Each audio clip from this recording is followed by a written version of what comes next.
첫째 시간에는 우리가 지혜로운 자가 되자. 두 번째는 순결하라. 뱀같이 지혜롭고 비둘기같이 순결하라는 주님의 말씀도 주셨습니다. 그래서 했고요. 세 번째, 믿음을 가지고 살라. 그러나 믿음의 확실함을 가지고 살라. 특별히 말세를 살아가는 우리에게 하나님께서는 더 분명하게 이런 말씀들을 강조해 주시고 있는데, 그래서 오늘 이 네 번째 시간은 깨어있으라. 주님이 말씀하십니다. 깨어있으라. 해보실 거예요. 깨어있으라. 깨어있는 성도가 되실 수 있기를 예수님 축복합니다.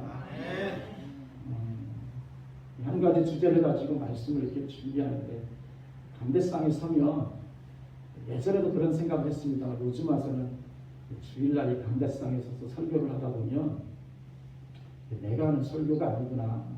사실은 7번의 주제를 가지고 제가 1번부터 7번까지 이렇게 생각을 하는데, 주님이 말씀도 주시고 또 때로는 이것도 바꿔주시기도 하시고 또 발견하게 하시는 시간들을 갖고 있습니다. 그래서 저는 늘 영적으로 깨어있어서 말씀을 준비하겠다는 그런 생각을 해봅니다. 본론으로 들어가서요. 왜 주님께서는 우리에게 말세를 살아가는 우리에게 깨어있으라고 말씀하십니까? 왜 주님은 깨어있으라고 말씀하실까요? 그것은 언제 주님이 오실지 모르기 때문이라는 것입니다. 언제 주님이 오실지 모르기 때문에 너희들은 깨어있으라 라고 말씀하십니다. 우리가 읽은 이 42절 말씀을 다시 한번 읽겠습니다. 시작. 그러므로 깨어있으라. 어느 날에 너희 주가 임하는지 너희가 알지 못하기 때문이다. 알지 못한다는 것입니다. 무엇을 알지 못합니까? 주님이 언제 오실지, 언제 임하실지 모르기 때문에 너희는 깨어있어라. 어느 날 어느 때 주님이 재림하실지 모르기 때문에 깨어있어야 한다. 성도들은 깨어있어야 한다. 주님의 오심을 기다리고 있는 모든 교회는, 성도들은, 특별히 말세를 살아가고 있는 우리들에게는 더욱더 깨어있으라고 주님께서 말씀하고 계십니다. 25장 13절에도 그런즉 깨어있으라. 너희는 그날과 그때를 알지 못하느니라 말씀하세요.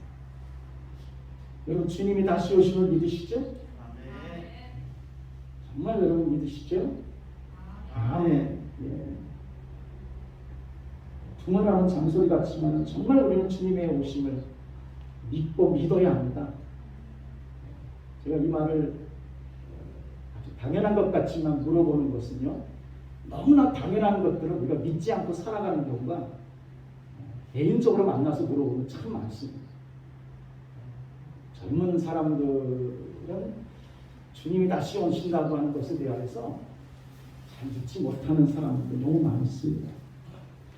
많은 성도들이 하나님의 말씀을 믿지 않을 때가 많습니다. 하나님 말씀은, 성경은 우리에게 주님이 다시 오신다고 말씀하고 있지요. 그러기에 우리가 성경을 믿으면 주님의 재림 또한 믿어집니다. 여기에 성경을 믿는 우리 모두가 되실 수 있기를 바랍니다. 주님이 약속하셨습니다. 내가 반드시 오리라 라고 말씀하셨죠. 그러나 그 시간과 그때는 알 수 없다. 알 수 없다. 오직 그날과 그 시는 아버지 외에는 아는 자가 없다고 말씀하셨습니다. 그렇지만 아는 자가 없다고 하여 안 오시는 게 아니라 반드시 오신다. 분명히 오십니다. 그렇기 때문에 오늘 우리에게 깨어있으라고 말씀하세요. 깨어있으라고 말씀하십니다. 여러분, 42절이, 사실 우리가 42절부터 읽었습니다만, 그러므로 깨어있으라 이렇게 시작하죠. 그러므로 깨어있으라. 깨어있으라고 하는 말 앞에 그러므로라고 하는 이런 접속사가 시작되어집니다. 우리는 24장, 마태복음 24장과 25장은 종말에 대하여 말씀하신 그런 설교로 예수님께서 말씀하신 귀한 장이지요. 예수님께서는 이 24장, 25장의 말씀을 마치 결론과도 말씀으로 오늘 읽은 본문에 깨어있으라 라는 말씀으로 결론을 내리셨습니다. 그러므로라고 하는 것은 그 앞에 주님이 이러이러한 것들에 대해서 말씀하신 것을 받아가지고 그러므로 너희는 이제 이렇게 살라라고 하는 결론적으로 내린 말씀입니다. 그래서 25장에 가면 천국에 대한 비유, 그리고 지난주 우리 김경희 목사님을 통해서 10명의 처녀들 등불을 들고 신랑을 맞으러 나간 그러한 말씀에도 연결되어있듯이 그 결론의 말씀에도 똑같이 그런즉 깨어있으라 25장 13절의 결론과도 같이 너희는 그날과 그때를 알지 못하기 때문이라 라는 말씀을 해주셨습니다.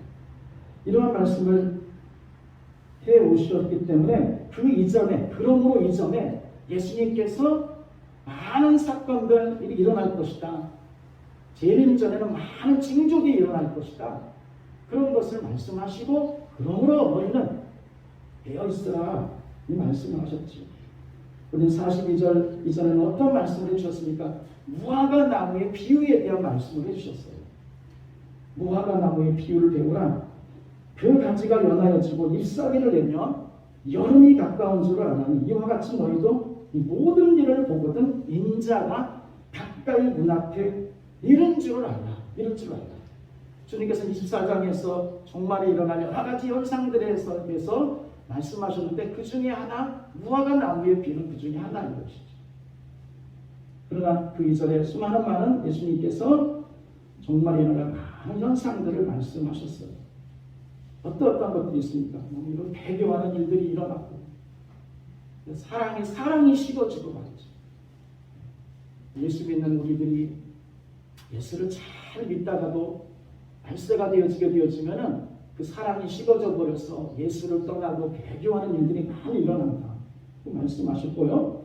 또 전쟁과 기근이나 지진 같은 일들이 많이 일어날 것이다. 말씀하지 않았습니까? 우리는 지금 그러한 시대를 목도하며 살아가고 있는 것입니다. 사실 주님이 말씀하신 것을 분명하게 보고 있음에도 불구하고 우리는 이런 것에 대한 경각심을 잘 갖지 않죠. 천지가 바뀌어져서 그날 환랑 후에 즉시 해가 어두워지고 달이 빛을 내지 아니하고 별들이 하늘에서 떨어지고 하늘의 권능들이 흔들리리라 라는 말씀을 하셨습니다. 많은 이단들이 일어날 것이라는 말씀도 하셨습니다. 너희가 사람의 미혹을 받지 않도록 주의하라. 많은 사람이 내 이름으로 와서 이르되 나는 그리스도라 하여 많은 사람을 미혹하리라고 마태복음 24장 4, 5절 가운데서 말씀하셨습니다. 또한 거짓 그리스도 내지는 적 그리스도가 출현하여서 많은 사람들을 미혹할 것이라고 했습니다. 그때 사람이 너희에게 말하되 보라 그리스도가 여기 있다 꼭 저기 있다 해도 믿지 말라. 거짓 그리스도들과 거짓 선지자들이 일어나 큰 표적과 기사를 보여 할 수만 있으면 택하신 자들도 미혹하게 하리라. 보라 내가 너희에게 미리 말하노라. 그러면 사람들이 너희에게 말하되 보라 그리스도가 광야에 있다 하여도 나가지 말고 골방에 있다 하여도 믿지 마라. 그러한 가운데서도 놀라운 일은 복음이 땅끝까지 전해진다고 말씀하셨어요. 마태복음 24장 14절에는 이 천국 복음이 모든 민족에게 증거되기 위하여 온 세상에 전파되리니 그제야 끝이 오리라. 정말 희망적인 놀라운 그러한 말씀도 해주셨습니다. 그렇게 오늘 이 말씀들에 대한 모든 징조들을 얘기하시는 가운데서 결론적으로 뭐라고요? 그러므로 깨어있어야 한다. 깨어있어야 한다. 왜 깨어있어야 한다고? 주님이 언제 임하실지 알지 못하기 때문에 너희는 이러한 것들을 보면서 깨어있으라. 깨어있으라고 하는 무슨 뜻이겠습니까? 준비하고 있으라는 것이죠. 준비하고 있으라. 우리 44절을 같이 읽어봅니다. 시작. 이러므로 너희도 준비하고 있으라. 생각하지 않은 때에 인자가 오리라. 인자가 준비하고 있으라. 이 깨어있으라라고 하는 헬라어가 그레고의 이테라는 말인데 사실 우리나라 말로는 깨어있으라 이렇게 명령형이지만 원문은 굉장히 강한 말이에요. 그리고 이것을 계속해서 반복해서 깨어있으라고 강조하는 말입니다. 항상 깨어있어서 정신을 차리고 너희들은 항상 깨어있어서 준비하고 있으라 이런 말로 더 강조해주고 있습니다. 영적으로 깨어있어야 한다는 것입니다. 항상 깨어 있어서 언제 주님이 임하실지 알지 못하기 때문에 늘 영적으로 깨어 있어서 준비하고 있습니다. 여러분 깨어 있기 바랍니다. 영적으로 깨어 있으셔. 깨어 있으셔. 여러분 육신적으로 깨어 있지 못한 것도 얼마나 큰 안타까움과 위험이 있습니까? 여러분 정말 깊이 잠드는 사람을 깨워본 적 있습니까? 아무리 깨워도 일어나지 않는 사람들 깨워본 적 있나요? 저는 제가 항상 이 아들을 잘못된 예로 사용하고 있어서 제 아들이 학교 다닐 때 학교 갈 시간이 됐는데도 일어나지 않아요. 안타까운 건 자기는 안타깝지 않은가 봐요. 나만 안타까워요. 빨리 깨워가지고 학교 보내야 되는데 얘는 시간이 지났는데 너무 스스럽게 일어나지 못하고 잠에 깊이 빠져가지고 말이죠. 답답하더라고요. 안타깝죠. 저는 제가 운전을 하다가요, 자주 졸음이 올 때가 참 많아요. 굉장히 위험한 운전을 해요. 몸이 피곤해서 그런지 운전을 하다가 어느 정도 가다 보면 굉장히 몸이 피로해져서 나른해져서 신호에 딱 대기하고 있을 때 아주 깜빡깜빡할 때가 있습니다. 이건 제 아내가 잘 아는데 말이죠. 그건 이러면 안 되지 않습니까? 육신적으로 정말 졸고 싶다고 졸하고 있다가는 큰 난리가 나는 거죠. 근데 여러분들 이 주님께서 깨어있으라고 하는 것은 육신적인 깨어있음을 말하는 것이 아니라 영적으로 항상 정신을 차리고 깨어있어야 한다는 것입니다. 깨어있습니다. 여러분들은 깨어 계십니까? 아니면 잠자고 계십니까? 지금 여러분들은 영적 상태가 지금 잠자고 계십니까? 졸고 계십니까? 무디어 계시지는 않습니까? 그러면 어떻게 깨어 있어야 할까요? 어떻게 깨어 있어야 할까요? 첫 번째는 우리가 자신의 직임을 다하면서 깨어 있어요. 자신의 맡은 직임을 잘 감당하면서 깨어 있어요. 자, 우리 45절과 46절을 본문에서 같이 읽겠습니다. 45절부터 46절입니다. 시작. 충성되고 지혜 있는 종이 되어 주인에게 그 집 사람들을 맡아 때를 따라 양식을 나눠줄 자가 누구냐. 주인이 올 때에 그 종이 이렇게 하는 것을 보면 그 종이 복이 있으리로다. 아멘. 여러분 예수님이 오시기 전에 예수님과 교회와의 관계, 예수님과 어떤 성도 종과의 이런 관계를, 특별히 예수님은 주인과 종과의 관계를 말씀하시는 게 많아요. 우리가 하나님의 자녀인데 예수님 오시기 전의 관계를 당신은 주인이 되시고 그리고 우리는 종의 관계로 이렇게 말할 때가 많은데 오늘 본문에도 마찬가지입니다.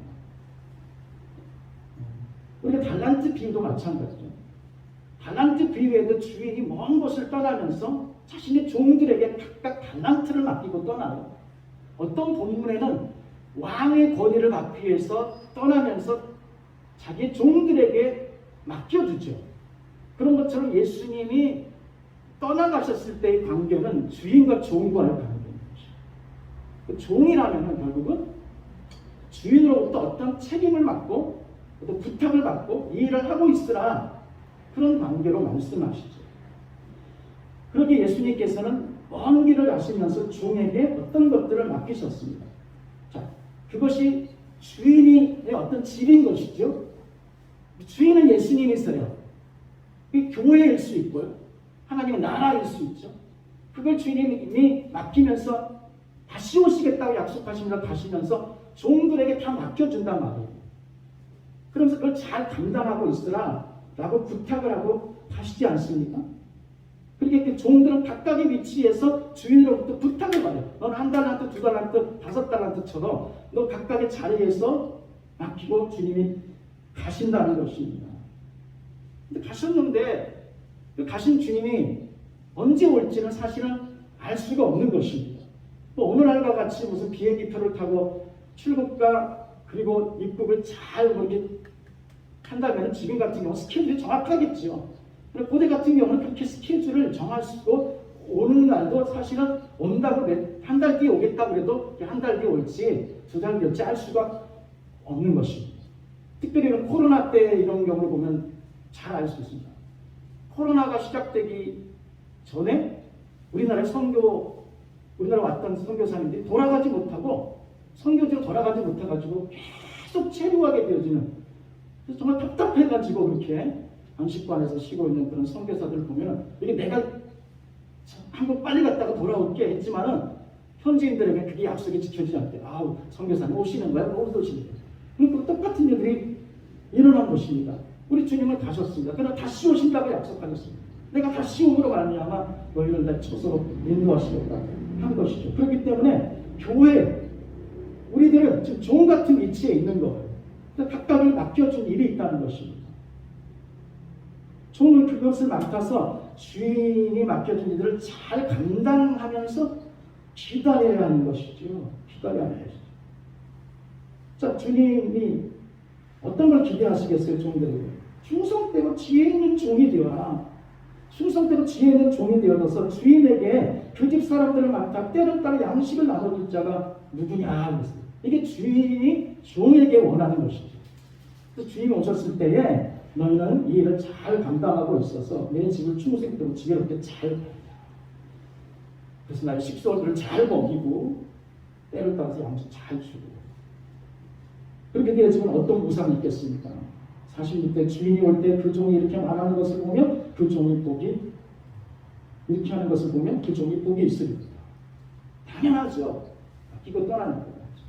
이런 것은 우리가 일터에서 다반사로 만나는 것입니다.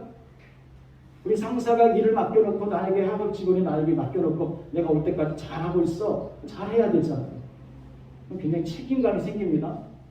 그리고 잘 올 때 칭찬이라도 받아야겠다 싶어서 열심히 일하는 것이 기본적인 자세인데, 이게 문제가 생기는 것은 언제 올지 알지 못하기 때문에.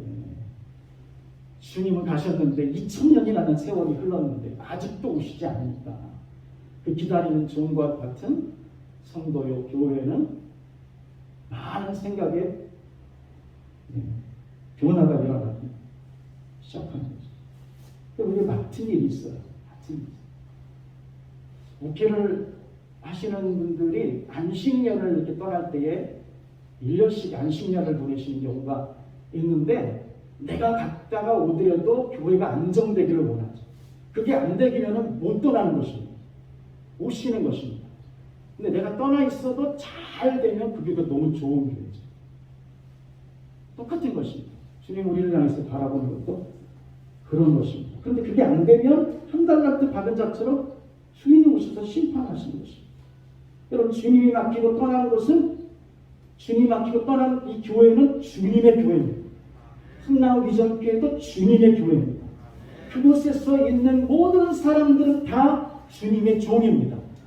목사도 종이고, 장로님도 종이고, 집사님도 종이고, 어린아이, 청년할 것 없이 다 주님의 종입니다. 물론 어떻게 보면 목회를 하고 있는 저는 더 큰 책임을 갖고 있는 사람으로 제가 바라볼 때 제가 제 맡은 직임을 더 잘하겠죠. 우리 모두는 다 주님의 종이에요. 근데 곰곰이 생각해 보면 말입니다. 주인이 없는 가운데서 이 종에게 맡겨주고 가죠.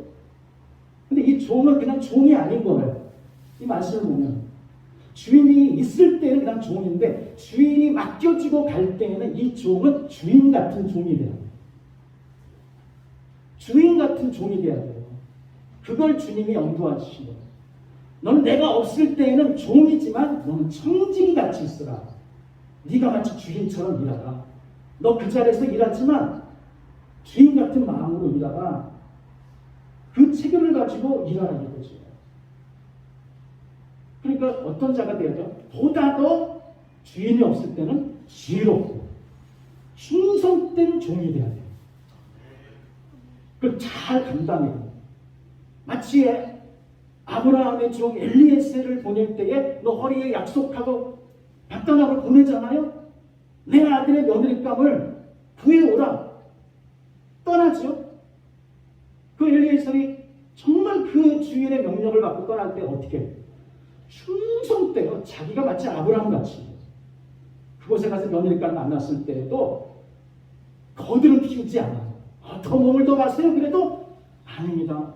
우리 주인이 저를 기다리고 있을 것입니다. 그런 자세가 재림을 앞두고 있는 교회와 성도들이 가져야 될 자세예요. 어떻게 깨어 있어야 돼요? 주인 같은 종이 되어져서 깨어 있으셔야 돼요. 할렐루야.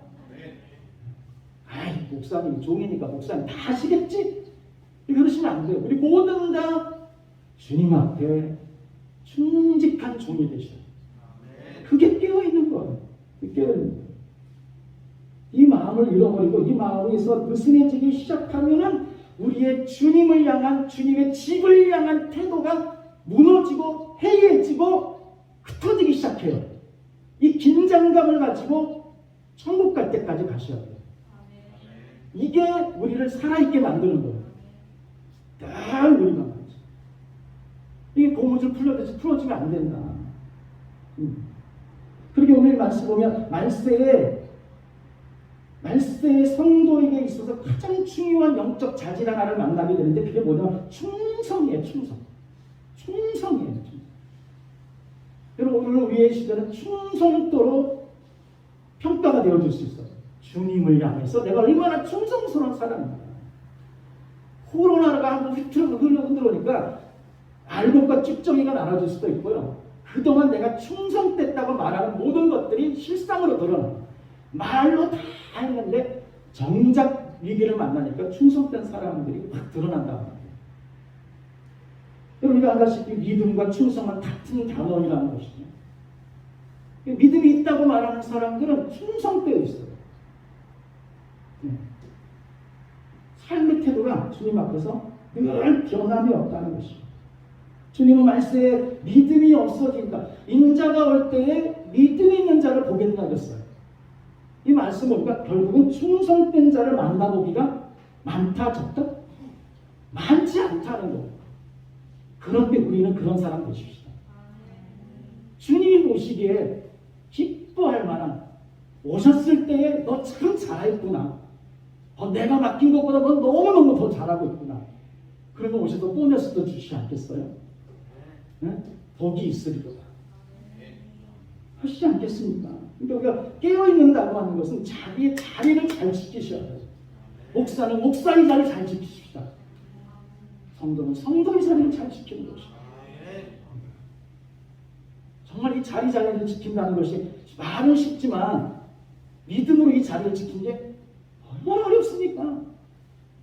많은 사람들이 운집한 교회와 많은 사람들이 움직이는 곳에서는 내 자리를 잘 지키지 않아도 지키는 것처럼 보여요. 그러나 아무도 없는 곳에서 내 한 사람이 기도의 자리를 지키고 예배의 자리를 지키고 섬김의 자리를 지킨다고 하는 것은 오직 주님만 바라보지 않는 어려운 거예요. 왜 우리는 다 자기 자랑하고 싶으니까. 내가 청소하면 청소하는 거 자랑하고 싶잖아요. 주집사님을 칭찬하는 것도 있지만요. 집사님이 언젠가 대화를 하다가 목사님 저는 교회 가서 청소할 때가 좋아요. 왜 그러세요? 청소를 하면은 주님과 더 가까이 있는 것 같고 교회가 더 가까이 있는 것 같아요. 그리고 쓸고 닦고 막 하다가 보면요. 막 노래하고 찬양하다가 보면은 교회 사람이다. 근데 어제도 강원도에 갔다가 제 생각에는 문자로는 못 오실 것 같은데 그래서 어제 청소하는 날이었는데요. 그래서 이제 못 오시니까 강원도까지 가서 청소 못 하시겠다 싶어서 제가 하려고 했는데 와서 보니까 이미 하고 계시는 거예요. 어떻게 빨리 오셨어요? 어떻게 오셨대요? 근데 놀라운 사실은요. 자기가 청소할 것을 잊어버리지 않으시고 혼자 와서 다 쓸고 닦고 하고 계시더라고요. 집사님 믿음이죠. 내가 이 자리를 지키고 내가 한다. 그것이 누구 보라고 하고 뭐 그런 거 아니다. 저는 우리 교회에서요. 이 가장 중요한 자리 하나가 있어요. 그 성덕이가 앉은 자리예요. 컴퓨터 PPT 만드는 저 자리는 사이드에 있지만요. 가장 성령 충만한 자리가 돼요. 성덕이 아멘. 너 기도 많이 하고 거기서 해. 네가 이것도 안 틀리면 다 살아. 저 자리가 숨는 자리가 아니라 가장 큰 성령 충만. 그렇기 때문에 어쩌면요, 저 젊은 청년이 앉아서 하는 저 자리는 시험이 될 수 있는 많은 자리거든요. 왜? 인정받기가 쉽지 않은 자리.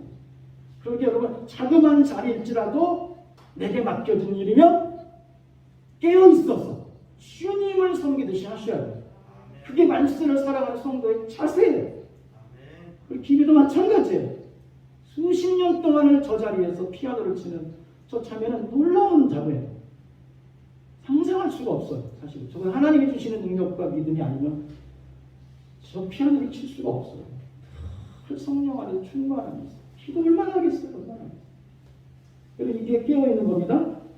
우리 모두가 다 자기 자리를 연약하다고 생각하지 마시고 자기의 책임을 다하면서 깨어있는 우리 모두가 될 수 있기를 예수님을 축복합니다. 두 번째, 어떻게 깨어있어야 돼요? 기도하면서 깨어있어야 돼요. 기도하면서 깨어있어요. 누가복음 21장 36절에는 이러므로 너희는 장차 올 이 모든 일을 능히 피하고 인자 앞에 서로 항상 기도하며 깨어있으라 하셨어요. 항상 기도하며 깨어있으라. 여러분, 성도가 깨어있다는 것을 어떻게 말할 수 있어요? 기도로서 말할 수 있어요. 기도로서 말할 수 있어요. 기도로서만이 깨어있음이 가능하고요, 증명할 수 있어요. 그냥 기도가 아니라 정말 살아있는 기도, 믿음의 기도, 역사하는 기도를 가지면서 주님이 오실까? 언제 오실까? 그러기에 기도하는 사람은 늘 깨어있고요, 그리고 언제든지 주님을 사모하고 주님의 나라를 소망하고 말이죠. 네. 저는 우리 모두가 다 이 어려운 시대를 살아가고 있지만 정말 우리는 모두가 다 주님을 더욱더 고대하면서 이 밤에라도 주님 오실까? 오셨을 때 정말 우리가 부끄럼 없이 주님 만나야지. 이렇게 기도의 불을 밝히면서 깨어 있으십시다. 그것은 주님이 원하시고 계신다고 믿습니다. 주님은 기도에 대한 이런 명령을 특별한 날만을 위해서 기도하라고 하시지 않으셨습니다. 오히려 일상적인 기도를 늘 강조하셨어요. 항상 기도하라. 일상적으로 기도하지만 특별히 주님의 재림을 앞두고 있을 때에 이 기도를 항상 깨어서 기도하라. 계속해서 유지하고. 여러분, 기도해 보시지만 기도하는 게 제일 어렵습니다. 기도하는 게 가장 어렵습니다. 항상 깨어있는 자만이 임박한 진노를 피할 수 있습니다. 기쁨으로 주님의 재림을 맞이할 수 있습니다.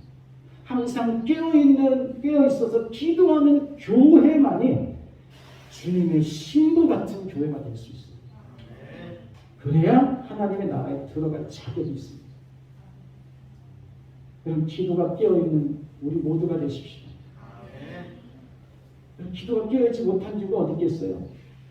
이런 재림을 앞두고 있는 교회와 성도들이 기도가 깨어있지 못하는 경우는 왜 그러겠습니까? 여기 본문의 말씀 보면 그 뒤 후반절 때는 그 이유 또한 주님이 더디 오시기 때문에 기도에 깨어있지 못하는 거예요. 깨어있지 못한 종들이 있죠. 48절 이하에 악한 종들이 있습니다. 한번 읽겠습니다. 시작. 만일 그 악한 종이 마음에 생각하기를 주인이 더디 오리라 하여 동료들을 때리며 술 친구들과 더불어 먹고 마시게 되며 생각하지 않은 날 알지 못하는 시각에 그 종의 주인을 잃어 어미 때리고 의식하는 자가 받는 벌을 처리 거기서 슬피 울며 삐를 받다. 자, 이렇게 어쩌면 이 종들이 주인 떠날 때는 다 똑같은 종들이었을 수 있습니다. 그 뒤에 주인이 더디 오게 되니까 딱 나눠지죠. 악한 종과 그 지혜로운 종들이 딱 나눠지지 않습니다. 이 악한 종들은 한 달란트 받은 종 같은 사람입니다. 이들은 주인이 더디 오라고 우리가 생각하니까 그때부터 어떻게 합니까? 당연히 이들은 기다리거나 기도하지 않거나 그렇지만 여기 말씀을 보니까 이들이 하는 행동을 보십시오. 동료들을 때리고 술 친구들과 더불어 먹고 마신다. 자기가 종인데 주인 같은 종이 돼야 되는데 이제 진짜 자기가 주인 노릇하는 거죠. 동료들을 때린다면 이 동료들이 누구겠습니까? 위에 착하고 충성되어서 주님의 오심을 기다리는 가운데서 정말 천지같이 일하고 있는 그 친구 동료들을 때리는 거예요. 왜 때릴까요? 곰곰이 생각해 보니까요. 아무리 기다려도 주인은 안 와. 그러니까 어떻게 하겠어요? 악한 종들이 야, 너희 주인은 안 와. 니들 무슨 신실한 믿음 지키고 기도하고 열심히 일하고 뭐 있어? 그렇게 티내지 말고 말이야. 충성된다고 하지 말고 말이야.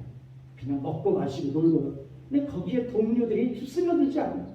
그러니까 그 종들을 때리고 능욕하고 조롱하고 그렇게 해봤자 믿음 지킨다고 주인이 와서 뭐 하겠어? 그리고 술 친구들과 더불어 먹고 마시는 거예요. 우리가 정말 예수를 많이 믿는 사람들이 있을 때에는 다 예수 믿고 교회 다닌다고 하지만은 다니엘같이 믿어보십시오.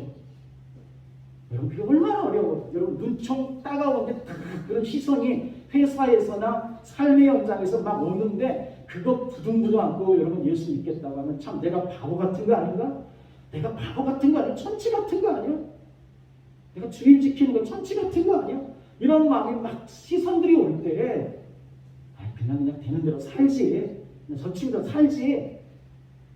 그런 생각들이 우리 들어오면은 참 힘들어지지 않겠어요? 그래서 사람들이 기도를 포기하는 거죠. 그래서 사람들이 기도를 안 하게 되는 일들이 생기는 것입니다. 그런데 이렇게 방랑하고 부패하고 방탕하고 이렇게 막 주인님이 안 오시고 더디 오신다. 더디 오시니까 나중에는 안 오신다고 믿고 그런데 생각지 않은 때에 자기 주인이 딱 나타나죠. 밤에 도적같이 나타나죠. 도탄에 빠져있고 오직 부정부패하고 있는 그 종들이 암행어사 출두하고 주인이 나타났을 때 호들짝 놀라서 다 도망가는데 와라! 그리고 다 심판하죠. 약한 종들 바깥에 나가서 슬피 없는 일을 가지고 주님이 곤란하시지 않아요. 여러분들은 주님이 오심을 기다리는 성도로서 종으로서 어떤 자세를 가지고 살아가세요? 어떤 자세를 가지고 살아가세요?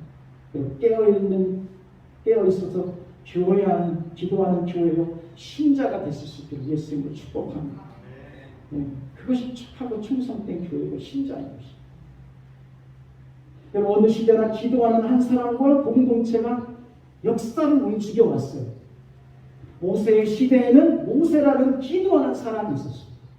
그렇게 하나님을 대면하여 만나고 그리고 그의 팔이 내려오지 않았기 때문에 이스라엘 광야 40년이라는 거칠은 광야 생활을 이겨낼 수 있었던 거예요. 계시의 불빛이 희미해져 가던 시대에 사무엘이라고 하는 한 사람이 있었기 때문에 이스라엘 왕정이 유지될 수 있었고 사무엘이 아니었으면 다윗이라는 사람도 세워질 수가 없었습니다. 그들은 기도하는 사람들이었어요. 위대한 시대에는 사랑하시는 위대한 기도의 사람들이 있어요. 16세기 종교개혁의 불씨를 붙였던 마르틴 루터 또한 기도하는 사람이었어요. 그는 원수 회의에 호출되어져서 네가 선언문을 취소하라. 그렇지 않으면 너를 죽일 것이다 했었을 때에 그는 이렇게 기도하고 말을 했습니다. 나의 양심은 하나님 말씀에 포로가 되었다. 나는 아무것도 처리하지 않을 것이며 처리할 수도 없다. 왜냐하면 양심에 거슬러 행동하는 것은 안전한 것도 옳은 것도 아니기 때문이다. 나는 어떻게 다른 방도를 취할 도리가 없다. 내가 여기 섰습니다. Here I stand. 주여 나를 도와주시옵소서.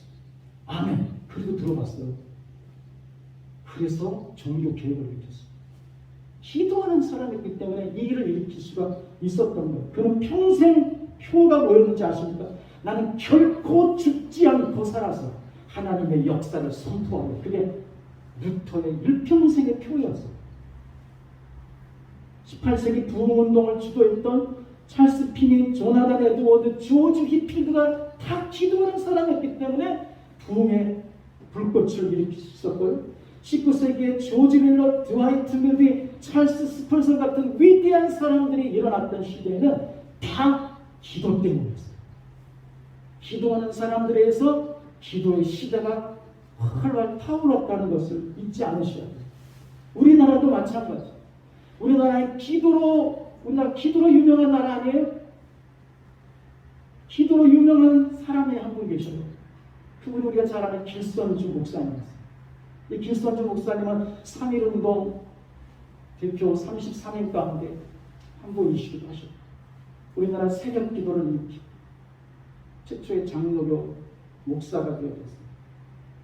활동했던 분이었지만 이분은 가난 때문에 장사를 하다가 실패하고 낙심 가운데 있다가 친구가 권유를 해서 선도라고 하는 곳에 가서 참선을 하는데 아무리 참선을 해도 자기 인생의 비밀을 발견할 수가 없어서 때려치다. 그렇게 해서 살게 되는데 갑자기 자기의 시력이 이상하게 떨어지기 시작하고 건강이 너무너무 악화돼서 실형스러움 앓고 있는데 갑자기 이 선도를 전도했던 이 친구가 다시 와가지고, 김종석이라는 이 친구가 다시 와서 선주야, 내가 예수 믿게 됐어. 너 예수 믿는 곳에 가면 너 병도 낫게 되어지고. 그런 게 어디냐? 아니야. 끈질기게 이 친구가 길선주 목사를 전도를 해서 그렇게 해가지고 가서 은혜를 받는데, 가서 첫날 기도가 터져가지고 하나님의 음성을 듣는데, 길선주야, 선주야, 하나님의 음성을 듣고 그리고 기도가 터졌다고 그래요. 그래가지고 바로 중생하고 변화되어져서 삶의 놀라운 변화가 일어나기 시작했대요. 그래서 그는 머리를 깎고 그렇게 해서 그때부터 매달 3번씩 작정을 하고 특별 기도를 하고 새벽에 일찍 일어나서 기도를 하고 계시록을 암송을 하고 정오와 밤에는 정시 기도를 매일매일 하고 그렇게 해서 그는 장로가 되어지고 조사가 되어져서 나중에 부름받아 평양시독교에 들어가서 한국인 최초의 목사가 되어지는데 1905년에 박치록 장로와 함께 새벽기도를 전교에 선포하고 하자.